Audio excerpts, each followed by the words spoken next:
Hey guys, it's Nicole over at Two Chicks Quilting here in Ganado, Texas, and I am hopping on, I know, a few minutes late. I'm so sorry guys, but with our tips and tricks with Two Chicks, and today we're going to go over threading our machine.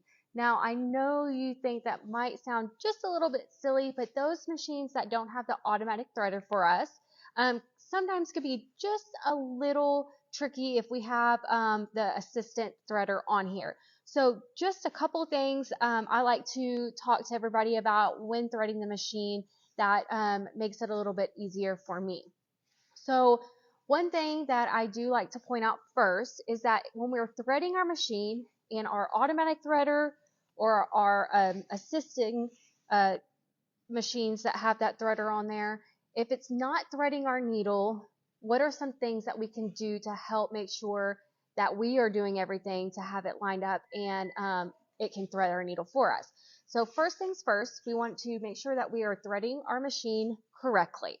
When we are threading our machine and threading our needle, we never want our presser foot to be down. Okay, we always want our presser foot up. Another thing that if it's not threading our needle, I always like to put my presser foot down, put my needle down, put my needle back up, and then put my presser foot up. And what that does is make a full circle or full cycle of that needle, and it puts it back into the correct position. So I know it's in fact in the right position for my threader to thread my needle.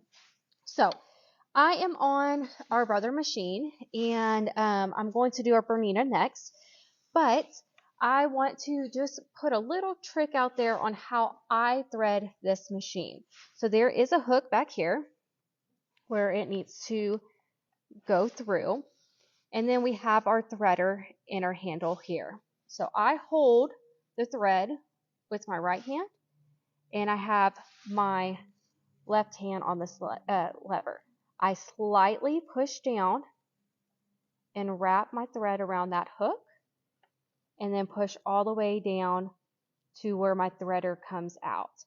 There is a little hook in between these two pieces right here on my threader that grabs the thread and pulls it through my needle. So I want to make sure I'm catching that. So once again, pushing down, wrapping my thread around that first hook, and then I am pulling it between these two hooks here. Sorry, it keeps popping out because I let go of it to show y'all. And then at that point, I am just pulling up just a little bit to give it just a little bit of tension so that hook can grab it and pulls it through my needle. So just like that. Sorry, I have a bunch of bobbin thread. Let me cut that for you. Get that out of the way. Okay, so I'm going to do it again.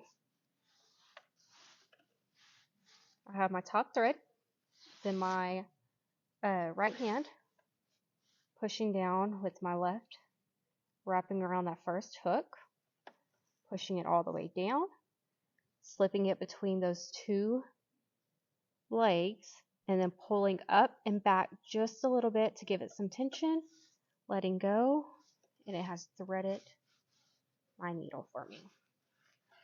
We're going to hop over here to the BERNINA. So the BERNINA is just a little bit different. It doesn't have the hook around my post. So I'm going to do the same thing. I have, oh, yep, sorry. I have the thread in my right hand, pushing down with my left. I'm going around that post, pushing all the way down. I'm pulling back and up. Sorry, now I'm, there we go. And you're making sure that you're pushing all the way down on this black piece. And then it threaded it. So one more time. Going around my post, pushing all the way down to make sure that it has engaged. I have to do it fast. And then it's threaded. Okay, I hope that helped some. Just remember that you are going to get it down. Just practice, practice, practice. Don't get aggravated with it, because the more you do it, the more you're going to get into a rhythm of it, and it's going to thread for you easier. So if you have any questions or need any help with anything, just give us a call. Bye, guys.